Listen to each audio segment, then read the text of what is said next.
My wife's brother fired me in front of the whole board, smirking like a king he never read the contract I wrote to bury him. That's when the real game began. I stood before the CEO's office on the highest floor of Whitmore & Keene, LLP, staring through the glass walls at the city below. The pale autumn light filtered through, casting long shadows across the hallway, a fitting metaphor for the changes sweeping through one of the East Coast's premier law firms. 9 years I'd been here. 9 years since I helped pull this place back from the brink after the 2008 crash. The brass nameplate still felt foreign. Brandon Whitmore, Chief Executive Officer. This office once belonged to Gerald Whitmore, my father-in-law, a true legal icon. I could still hear his voice echoing through these halls. A solid law firm is built by people who keep their word, not those who keep a chair.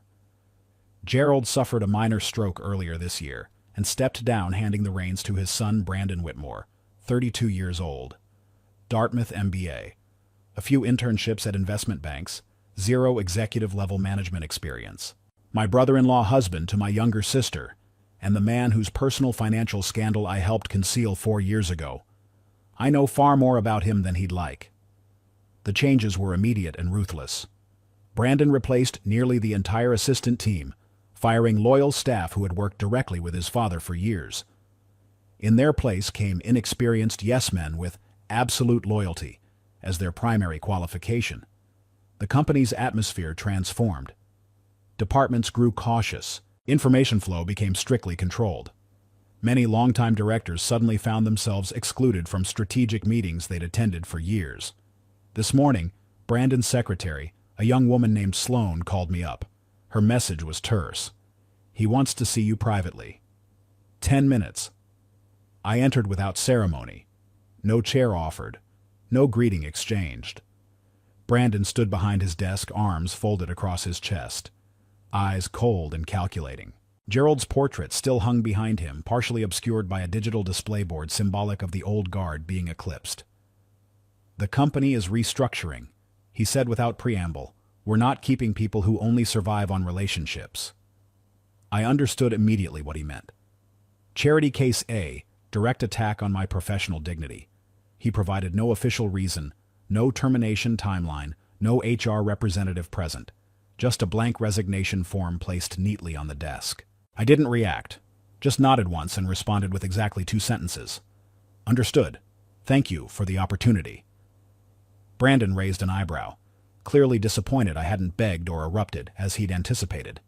Men like him don't know how to handle composed silence. As I exited the office, I saw Renee Parker from legal, Mark Ellison from compliance, and Jasmine Wu from marketing all staring at me with shocked expressions.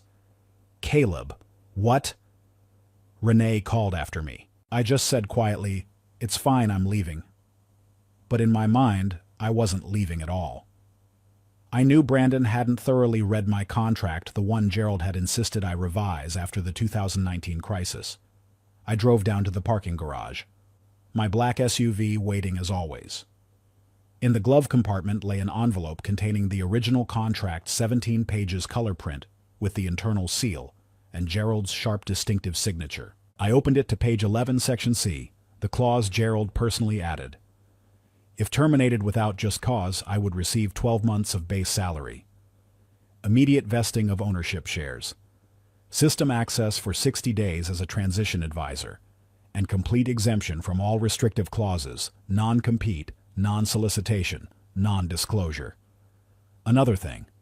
Brandon didn't know this clause had been presented to the legal board and approved as a strategic exception. I studied Gerald's signature closely, then my eyes fixed on a small handwritten note in red ink below the clause, "For when a fool mistakes a throne for a playground." I pressed dial. Lawrence Price answered on the first ring. He didn't say hello, just chuckled. "Did you bring the bomb with you?" Lawrence Price, CEO of Stratus Legal Group. The fastest-growing rival firm on the East Coast had tried to recruit me twice before I'd declined both offers out of respect for Gerald. The first time had been after a high-profile merger case where my strategy had saved our client millions. The second time was just 6 months ago, when Lawrence cornered me at a charity gala and slipped his card into my pocket with a handwritten offer that would have doubled my salary. That loyalty to Gerald and Whitmore and Keene no longer applied. The leather seats of my SUV creaked as I pulled out my phone and dialed. Lawrence answered immediately, his voice carrying that unmistakable edge of a predator who smells opportunity. "I was fired this morning," I said bluntly. 2 seconds of silence hung between us. I could almost hear the calculations running through his mind, what this meant, what I might be willing to do, how much I knew. "You still have the clause?" He finally asked, his tone suddenly businesslike. "I do. And now I'm ready to use it." A low whistle came through the line. Full nuclear option. Every provision. We hammered out the preliminary agreement in 15 minutes flat. I would take on the role of senior strategic advisor, not to manage, but to rebuild from scratch. Lawrence didn't need me to prove myself. He'd been tracking my case record at Whitmore and Keene for the past 9 years. He called me the crisis closer, the one who could salvage impossible situations when clients were ready to jump ship. "Their loss, our monumental gain," Lawrence said before hanging up. "Send me the contract scan. I want legal to verify we're bulletproof before we move forward." After leaving the Langford building, I didn't go home. Home meant questions from my wife about why I was back early, explanations. I wasn't ready to give emotions I couldn't afford to indulge. Instead, I drove to Ellerman's, an old coffee shop, tucked between art galleries in the historic district. This was where Gerald and I had rewritten the company strategy back in 2017, huddled in the corner booth with legal pads and cooling cups of overpriced coffee. I needed that space again, neutral territory to strategize my own next chapter. The barista recognized me nodding as she prepared my usual without being asked. I claimed the same corner booth, its leather worn smooth from decades of strategic conversations. I was halfway through mapping potential clients to target when my phone buzzed. Michelle Danner, the former HR director who'd been sidelined after Brandon took over, calling from her personal number, Gerald's back. She said, her voice tight with urgency. No warning, no email, flew straight from Boston and walked into the boardroom this morning. I set my pen down, sitting up straighter. "What happened?" "He looks 10 years older, Caleb, but twice as angry as I've ever seen him. Called in Brandon, the legal team, and HR management. Demanded to see your entire contract." Her voice dropped lower, almost conspiratorial. "They're trying to nullify the clause. Brandon keeps saying it's excessive and unreasonable. But legal confirmed what you already know. It's ironclad." The corner of my mouth twitched upward. Brandon had never filed the termination paperwork with the legal department. He'd signed it himself, bypassed protocol entirely. Amateur move. "How did Gerald find out so quickly?" I asked. "Janice in accounting called him directly. She's worked for him since the beginning, you know." I did know. The old guard still had its loyalties. My phone pinged with an encrypted message from Tyrell Jang, a brilliant young lawyer who'd interned under me years ago. Brandon had promoted him last month, presumably thinking youth equaled malleability. "Caleb, they think you don't know what you're holding. But you've got the whole operating system. B trying to argue clause is extreme and not standard. G just asked who approved it originally. Silence was deafening." I scanned my contract and sent it to Lawrence. Less than 30 minutes later, his response appeared. "Welcome to the most legally justified counterstrike in industry history. Our legal team is actually impressed. Board meeting tomorrow at 9 to formalize your position. Bring your list of who else we should poach." The waitress refilled my coffee cup without asking. I barely noticed. My mind was already racing through the organizational chart of Whitmore and Keene, identifying key players who might be receptive to a change, who had been overlooked by Brandon, who had the institutional knowledge that couldn't be replaced. By evening, another email arrived, leaked from inside Whitmore and Keene. One of their largest vendors, Marlin and Shaw, was considering terminating their partnership. Reason cited inconsistency in leadership direction. They'd been uneasy since Brandon took over, but my abrupt dismissal had apparently been the final straw. Their primary contact had always been me, not Brandon. Another oversight in his hasty purge.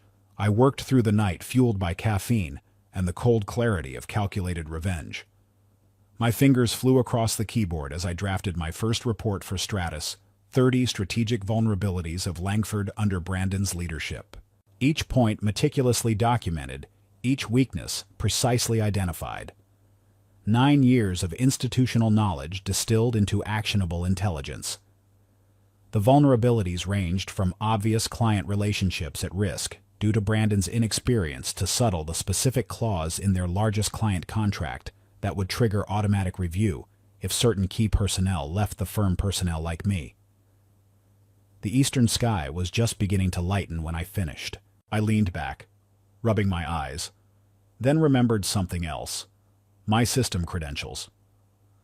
Brandon, in his arrogance and haste, hadn't instructed IT to revoke my access. I opened my laptop and navigated to the internal security system. My login still worked. Another critical oversight.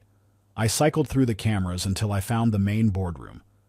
Gerald was there, looking haggard but formidable, slamming his palm on the polished mahogany table. Brandon sat across from him, tie loosened, hair disheveled. The body language told the story. The son being dressed down by the father. The pretender being confronted by the king. Gerald's voice came through crystal clear as he pointed directly at Brandon's face. "You didn't just fire the wrong person," he shouted. "You just hired the enemy's spy with your own money." Brandon's face drained of color as the implications hit him.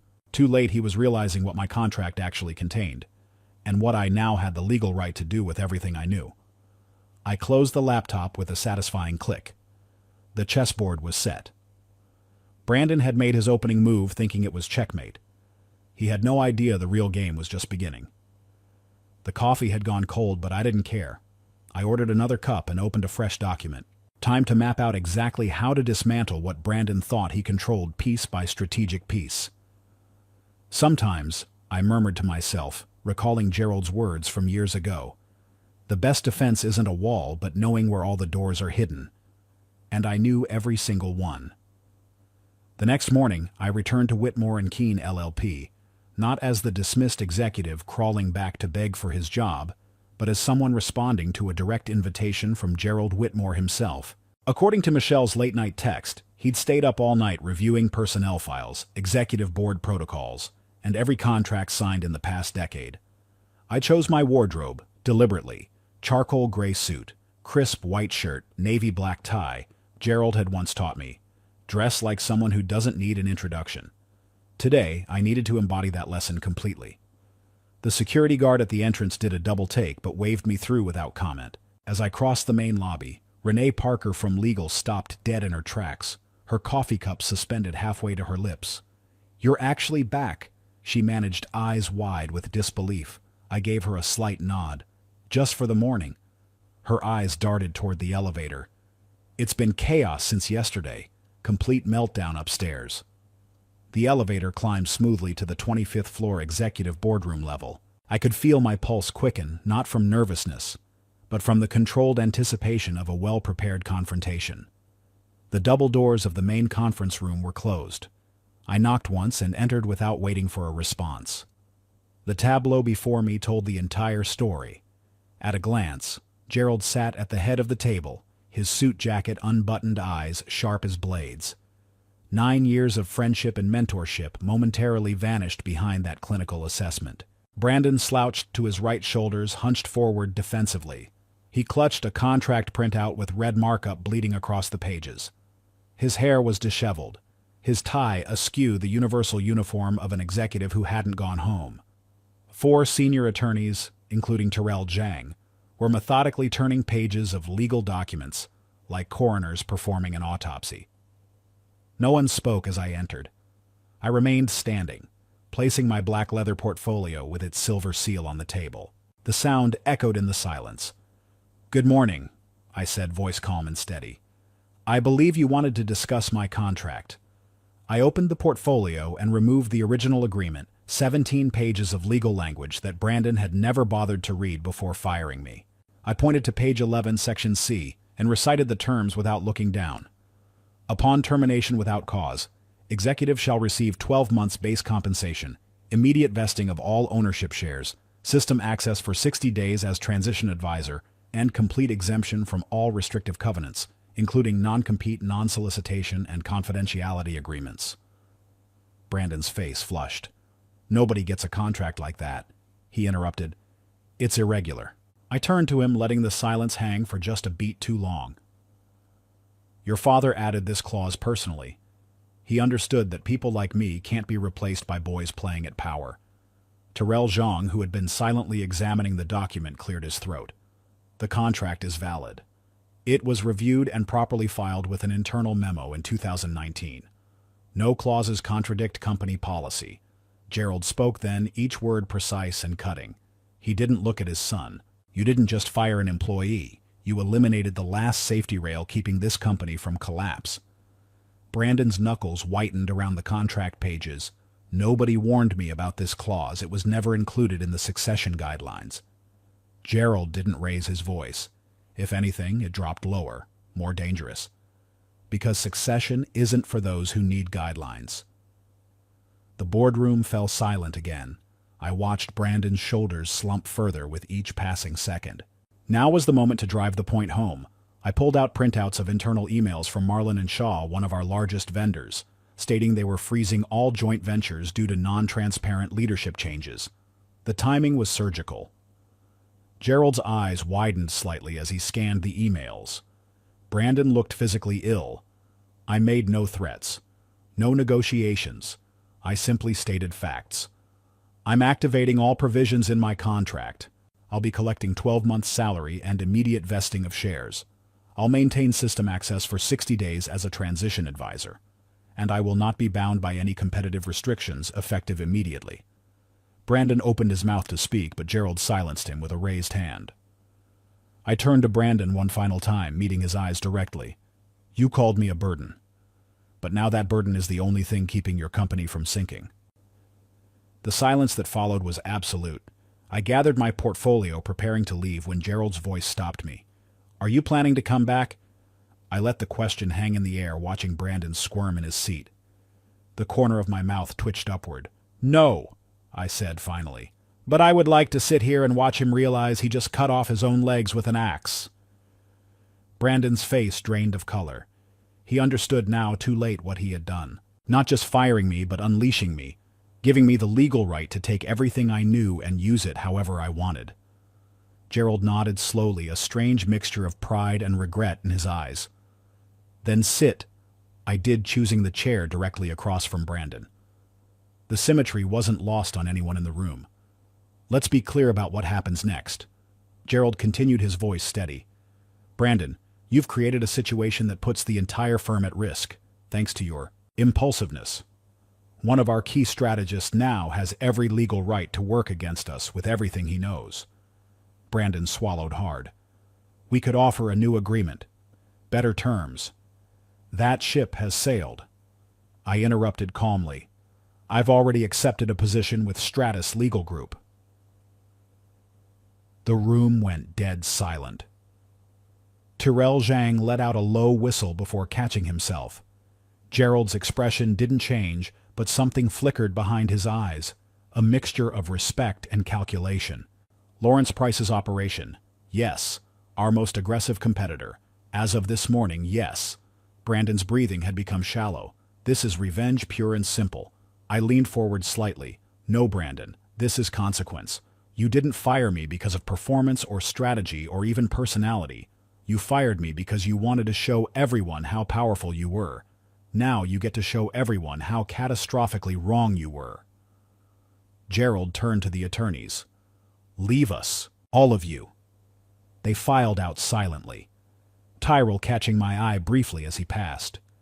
When the door closed, only the three of us remained: the founder, the failed successor, and the man who now held their future in his hands. You understand what this means for my son, Gerald said quietly. I do. And for my company. Your company will survive. I replied, it might even be stronger for the lesson, but his leadership won't. Brandon stared at the table, unable to meet either of our eyes. Gerald turned to his son. You will step down as CEO by the end of the week. The board will appoint an interim leadership team that you will not interfere with. You will retain your partnership, but relinquish all operational control. Brandon's head snapped up. Dad, you can't. That's the best deal you'll get. Gerald cut him off. The alternative is watching everything collapse around you while you frantically try to plug holes in a sinking ship. Caleb knows every weakness, every vulnerability. Every client relationship that depends on personal trust. Your choices have consequences. Learn from them. The defeat in Brandon's posture was absolute. 9 years I'd worked at this company, and in 9 minutes I'd watched the new CEO crumble. Gerald turned back to me. Will you stay? Help with the transition? I considered it for a moment. The offer was tempting, but the bridge was already burned. I'll honor the 60-day advisory period, but my future lies elsewhere now. Gerald nodded slowly. I understand. As I rose to leave, Gerald asked one final question. Was it worth it to him, to lose so much just to fire you? I glanced at Brandon, who still wouldn't meet my eyes.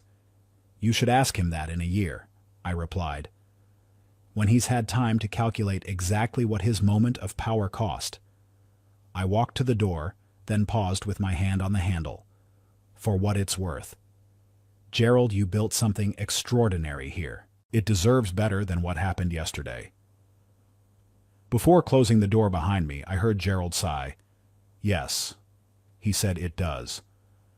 Under the terms of my contract, I was entitled to serve as a transition advisor for 60 days, with nearly unfettered access to the management systems, internal meetings, financial data, and operational reports.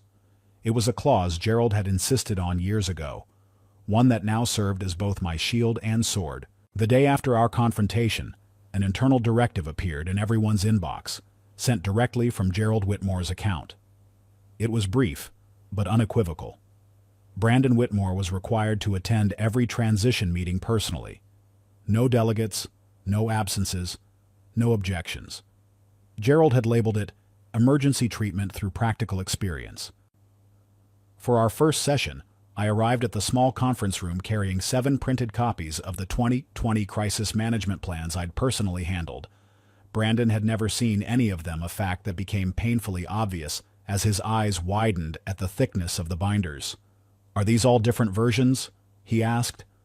Flipping through the first one. No, I replied evenly. There's 7 different crisis scenarios we navigated. Your father insisted we document each one for future reference. I began methodically walking him through our vendor contract audit process, pulling up the system on the wall screen. Within minutes, I identified 2 major suppliers who had sent withdrawal notices 12 days earlier. Their emails sat unread in Brandon's filtered folder, automatically categorized as low priority. This can't be right, he muttered, scrolling through the messages himself. These are Tier 1 partners. They were, I corrected. Now they're considering their options. You have about 8 days before their procurement teams finalize alternatives. Brandon's jaw tightened. Why didn't anyone tell me? They did. I pulled up a chain of emails from the account manager assigned to those vendors. 3 separate escalation attempts all met with silence. Next, I presented evidence that the PR department had submitted a budget request last month for a reputation protection campaign, a standard procedure whenever leadership changed hands. Brandon had rejected it as unnecessary, despite the market already beginning to whisper about instability at Whitmore and Keene. Throughout the presentation, I maintained a calm, measured tone. No accusations, no raised voice. I simply opened the map and showed him the fractures spreading hour by hour through the organization he thought he controlled. By our third meeting, Brandon's demeanor had shifted. The defensiveness remained, but now with an undercurrent of confusion. He lingered after the others left, staring at the projection of declining client confidence metrics. How do you catch all of these things so early? He asked, genuinely perplexed. I closed my laptop. Because I don't run a company through PowerPoint. I walk the floors. I read the emails people think no one sees. I track patterns, not just numbers. The following day, I showed him the latest quarterly employee survey. The results were damning.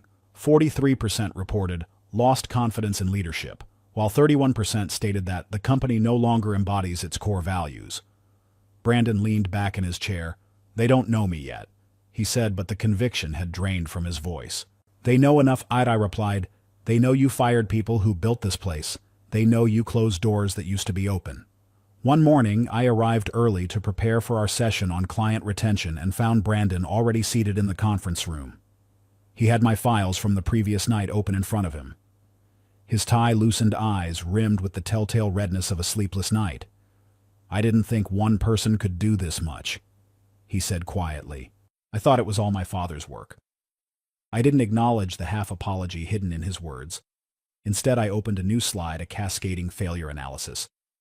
If 3 key legal partners withdrew their business within the next 60 days, the projected revenue impact was catastrophic. That afternoon, I brought Brandon into a Zoom call with our Korean partners to discuss data processing protocols.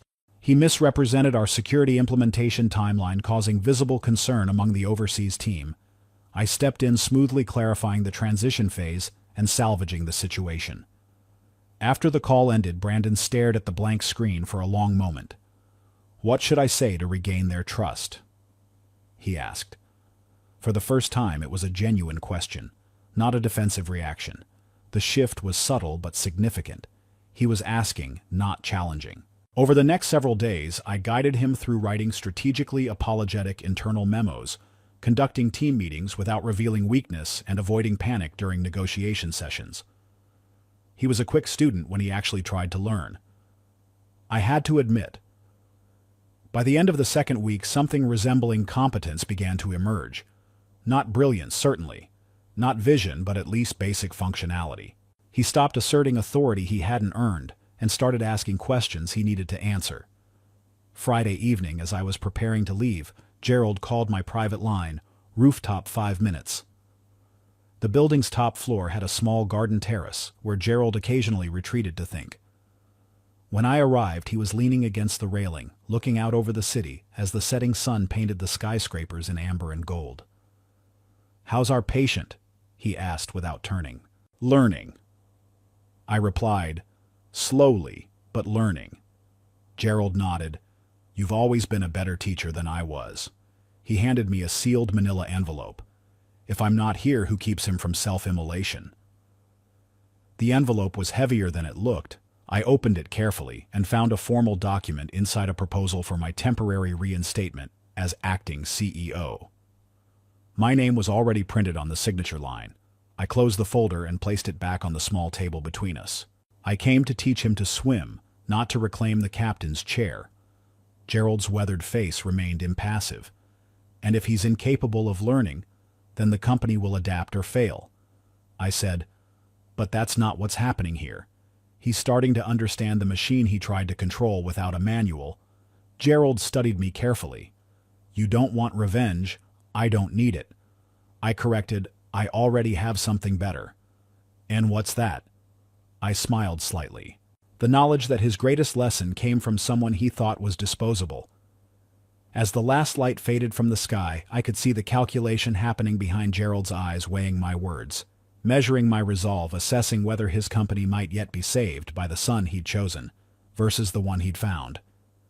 "Brandon asked me yesterday if you might consider returning permanently." Gerald said finally. "And what did you tell him?" "That he should hope you don't." Gerald's voice carried no malice, just pragmatic acknowledgement, because if you did, it would mean he had failed completely. I nodded. "Then he's learning more than I thought." At Stratus Legal Group, I wasn't there to operate old machinery. I came to build an entirely new system. Something leaner, more agile, focused on legal data, analytics, AI-assisted contract analysis, and reducing manual labor. The future of law wasn't in maintaining bloated hierarchies. It was in precision tools wielded by exceptional minds. Lawrence Price understood this vision immediately. During our first official meeting as colleagues rather than competitors, he slid a folder across the table containing organizational documents with my name already printed at the top, Chief Strategic Officer. "Build it from zero." He said simply, "Your own department, your own people, your own processes. No middle management approval chains, direct financial authorization." I raised an eyebrow. Complete autonomy. Lawrence leaned back in his chair. "You're not an employee, Caleb. You're an acquisition. The most valuable one we've made this year." My first week at Stratus, I made 3 phone calls to former Whitmore and Keene colleagues. Jasmine Wu answered on the second ring, the strategic marketing expert whose budget Brandon had slashed because he couldn't understand the concept of non-immediate ROI. She'd built the client retention system that kept the firm afloat during the pandemic. "I was wondering when you'd call," she said. No surprise in her voice, just acceptance that this moment was inevitable. Mark Ellison took longer to pick up the internal auditor, who had discovered the discrepancies in the Q4 reports. Discrepancies Brandon had tried to bury. A man with an almost supernatural ability to spot financial irregularities before they became financial disasters. "Is this what I think it is?" he asked cautiously when I identified myself. "Depends," I replied. "If you think it's an offer to join a team that actually values accuracy over appearance, then yes." Renee Parker was my final call, head of international contract compliance, the woman who had built our Asia-Pacific legal framework from scratch. Brandon hadn't even invited her to join his new strategy team after taking over. "Caleb," she said when she answered, "tell me you're building something better." I didn't need to persuade any of them. Within 24 hours, all three had called back asking about positions at Stratus. They didn't need salary details or title guarantees. They needed purpose and respect. Two things Brandon had stripped away. The rumors spread quickly through the industry. "Caleb Carter is building his own empire." Some called me the king who came from a clause. I didn't discourage the mythology. In our business, perception creates reality. 6 weeks later, Stratus had captured 11% of Whitmore & Keen's market share. We didn't undercut prices, we simply understood their clients better than they understood themselves. Every vulnerability I documented during my years there became a strategic opening for us to exploit. Lawrence gave me carte blanche to develop what I called the Strategic Transformation System, an automated process for analyzing competitor contract weaknesses based on public negotiation data. Internally, we called it Ghost Mirror.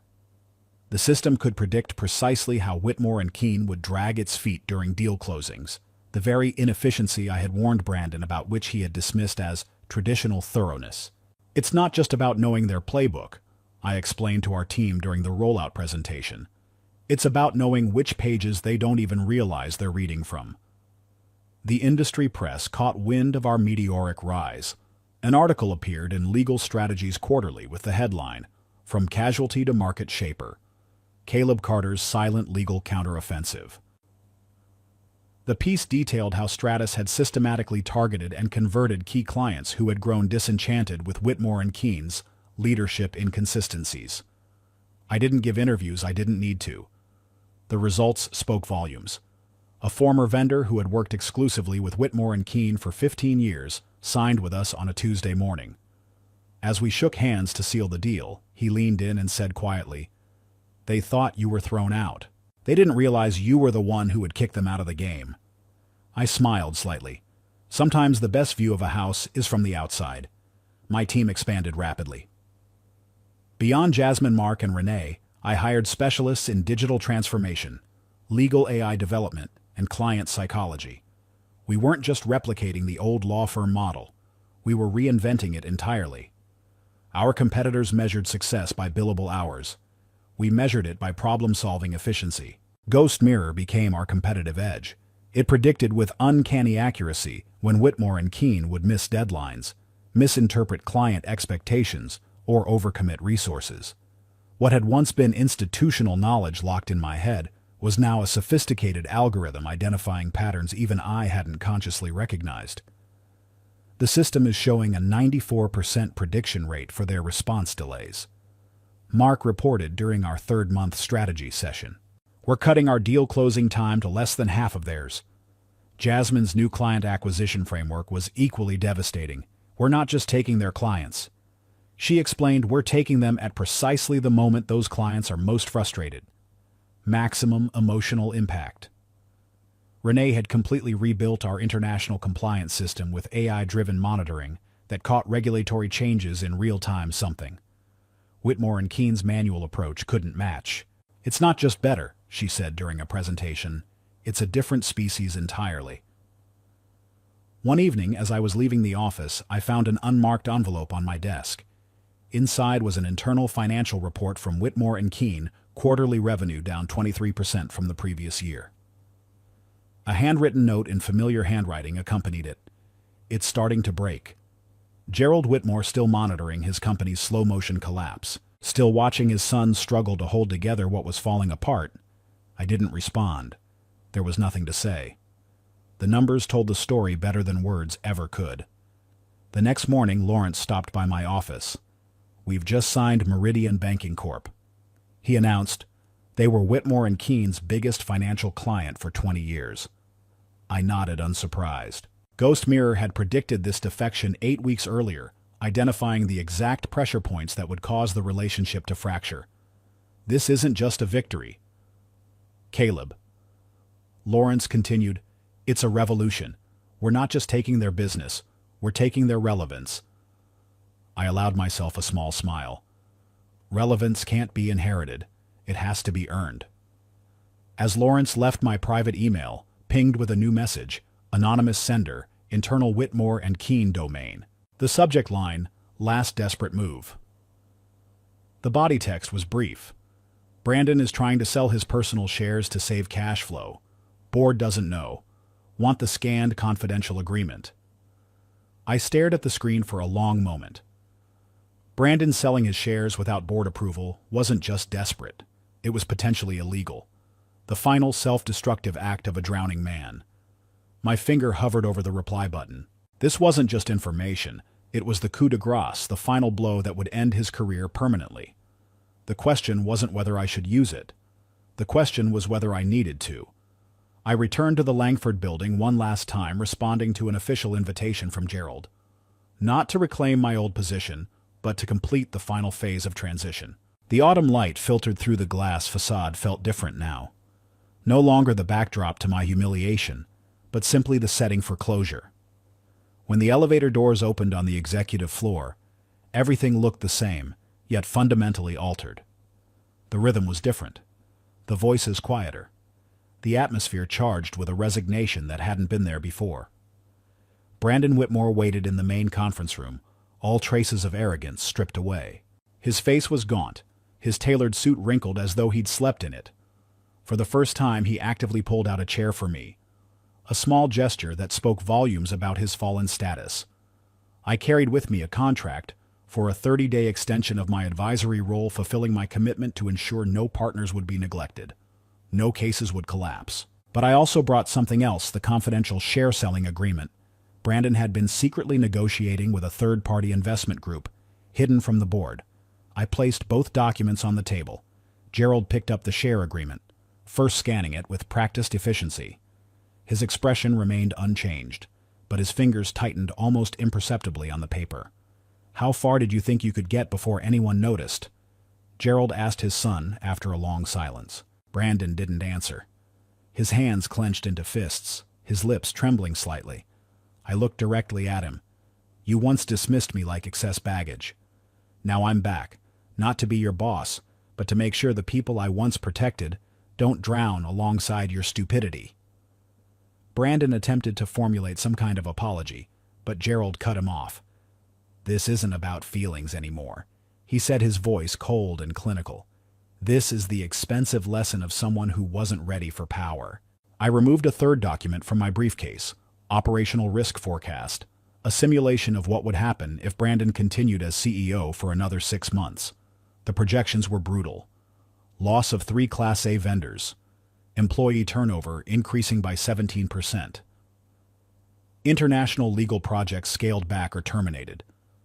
Gerald nodded as he reviewed the numbers, then looked up with the decisiveness that had built his empire. "Brandon Whitmore is hereby demoted from CEO to non-executive partner," he announced as if reading from an invisible proclamation. "The board will appoint a temporary leadership trio under my direct supervision." Brandon's shoulders slumped further, but he offered no protest. The fight had left him entirely. Gerald turned to me. "We could create a position for you, advisory chairman perhaps, with full authority." I shook my head. "I'm not building an empire on old foundations. I'm building with materials that can't be toppled. Vision, loyalty, and the small clause. Everyone forgot." As the meeting concluded, Brandon looked at me one final time, his sunken eyes devoid of their former fire. "Don't you hate me?" he asked, genuine confusion in his voice. I considered the question seriously. "No, I don't have time for hate, I save it for winning." I left the boardroom without ceremony. No one followed me out. But every pair of eyes from the glass-walled offices lining the corridor tracked my departure. No applause, None was needed. They understood I hadn't returned for justice, but to close the most expensive lesson an unworthy successor would ever learn. Later that evening, an email arrived from Gerald Whitmore. I may have been wrong to step away, but at least I was right to trust you. I never replied. At Stratus Legal, my name was etched on frosted glass beside Lawrence Price's office. Caleb Carter, Chief Strategy Officer. Not a title granted out of nepotism or inheritance, but one earned through vision and execution. The company newsletter featured a photo of my new team, Second Generation Strategy Division, featuring Jasmine, Mark, Renee, and 4 specialists I'd personally trained. Their faces reflected something I'd never seen at Whitmore and Keene under brand and purpose, aligned with potential.